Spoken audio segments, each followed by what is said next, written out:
Hey guys, happy blessed Sunday. I hope you all had an amazing week, especially in the markets, and no doubt looking forward to this week, as I am. So on Friday, I closed strong partials on gold and still holding runners. Let me break down the structure and what I'm watching next. So yeah, we're on the 4 hour.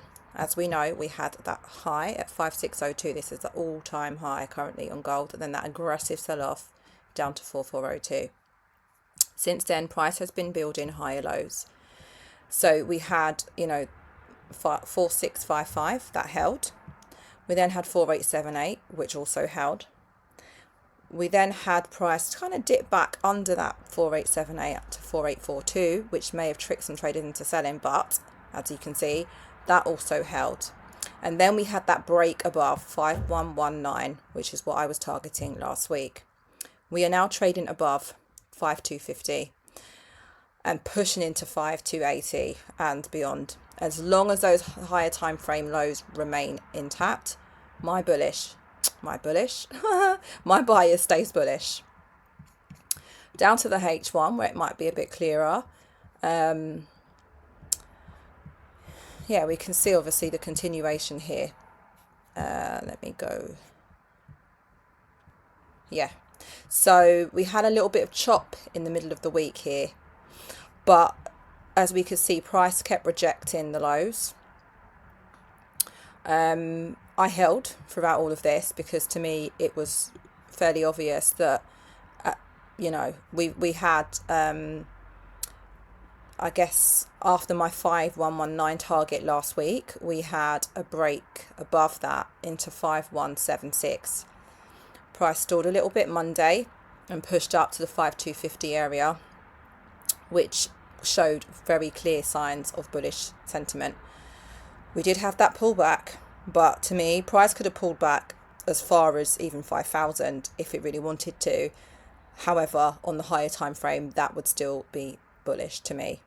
We then had price sort of like bounce in between. This is like range, and I don't really like trading in range, but if you're already in from before, it's just about sitting and being patient.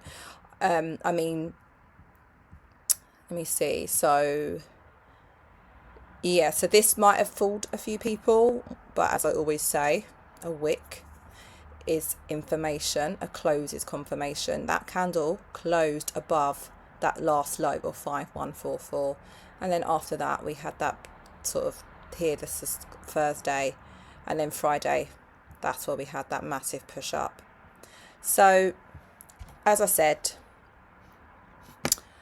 I always go down. I'll show you where I execute on the M15. I always take my entries on the lower time frame once structure is fully aligned, so like for me, all time frames need to be aligned. So often what will happen is you'll have price make a new high. So let's just go back here just to make things a little bit clearer. We obviously had that 5250 on Monday, and then we had a sharp, I want to say, not like a decline then, let's say. And for me, it would then be just waiting for price to start going back bullish again on that lower time frame to catch an entry, which was somewhere around here. And obviously since that sort of, since Tuesday, we haven't really had price go back below 5128. So essentially, if you are using the higher time frame as your anchor to say my stop, where's a safe place to place a stop loss, it's always below the swing. So even here, if you were to take an entry after price made that low that wasn't sustained on Tuesday, your stop loss could go below here. Again, we had a push up, then we had a pullback. That pullback was higher than that pullback, so your stop could go here. The only problem is more often than not, price likes to, I don't want to say manipulate, but as you can see, we had a wick that closed below that low. So the safest low for price for you to put your stop was Tuesday's low. So TP1 for me was 5250, just because that was the higher time frame swing here. And that was like me sort of taking price into that expansion that I was waiting for. And after taking partials, if I go back down to the H1, after taking partials, when price hit 5250, we definitely had a pullback. It wasn't a massive pullback, but enough for people to get shaken out and think, oh, this is it. This is as far as price is going to go.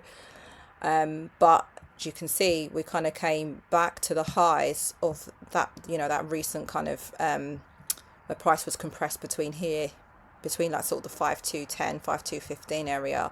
We had price pull back, and it continued right the way into Friday evening. So yeah, I mean, pullbacks to me don't change structure, and this is one big reason why I don't like moving my stops to break even, because I mean, as long as we're following the trend here, right, you move your stops to break even, you don't allow for pullbacks. I mean, all dependent on where you got in, obviously. Like if you got in down here, or if you've been swinging since last week, then yeah, fine, that's a bit different. But this was like more of an intraday swing trade. So for me, I'm not moving my stop to break even. I'm just going to take my partials and, yeah, allow the pullback, and then, hang about for the continuation. So, yeah, like I say, I said this earlier, I say this all the time. A wick is information. A close is confirmation. And these wicks here, they're probably even clearer on the 15-minute chart. Yeah, they're not. That's not... I mean, okay, this is a wick. Then we did have a slight close, but this is why higher time frame is, that's where the information is for me, particularly because I focus on the higher time frame. So yeah, I mean, you could just draw a straight line here and see that no price didn't close below any of these candles, and then we had that lovely push up on Friday. So if you were in that, well done.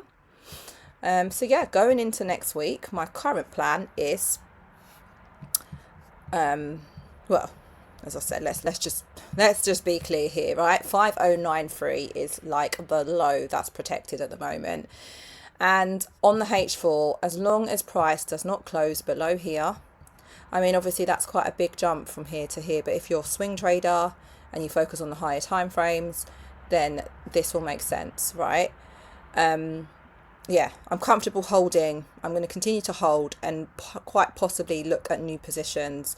Maybe not Monday, but as the week begins and sets up, I'll be looking to see if we are continuing to close above. I mean, yeah, that low that's marked on here is what I love, the pivot indicator. Right, so 5093. As long as this low remains intact, I'm bullish. And only if we start breaking higher time frame lows and structure, that's when I'll reassess. So yeah, for me, this wasn't about catching a move. It was about waiting for structure, executing cleanly, and letting price do the work. So yeah, same process next week. I'll catch you then. And as usual, guys, as I say, if you find this helpful, please like, comment, subscribe. It really helps me to know whether these are worth me doing. You can find me on Instagram, Threads, TikTok and X, same handle at Yen Trades. Yeah, I have my Telegram channel too. The link, it will be in the description. All right, well, have a lovely week, guys. Take care.